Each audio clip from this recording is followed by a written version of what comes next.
J'ai été en effet averti que l'avion qui devait partir de Roissy et qui était parti de Roissy pour se rendre en Égypte, au Caire, avait été perdu et qu'il y avait à craindre que cet avion se soit écrasé.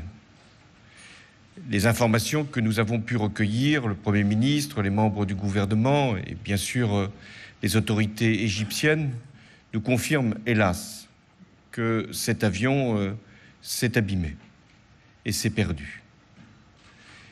Il y a 66 passagers en tout, y compris les personnels d'équipage et les personnels de sécurité. Parmi ces personnes, il y a 15 Français. Nous avons donc pris les dispositions à l'égard des familles concernées et la cellule de crise a été immédiatement actionnée.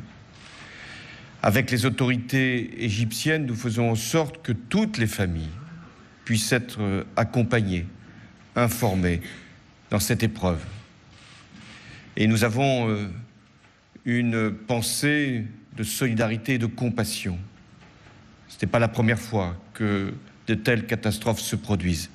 Et nous savons ce que cela représente pour les familles et pour les proches.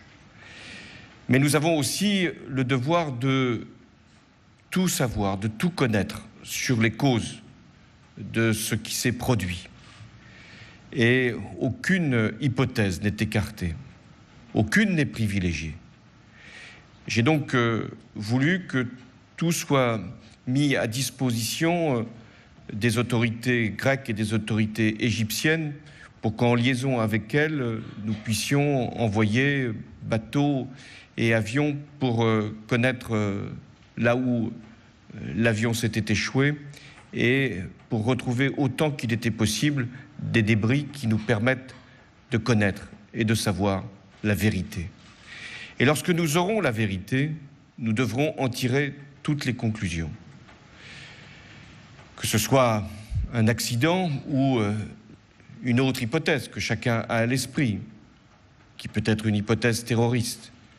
Mais à ce stade-là, nous devons d'abord privilégier notre solidarité à l'égard des familles et la recherche des causes de la catastrophe. Je sais que le gouvernement français est mobilisé, je sais que beaucoup d'organisations, à commencer par, bien sûr, les compagnies aériennes concernées, mais également les autorités de pays amis, en premier lieu les autorités égyptiennes sont mobilisées et nous aurons la vérité.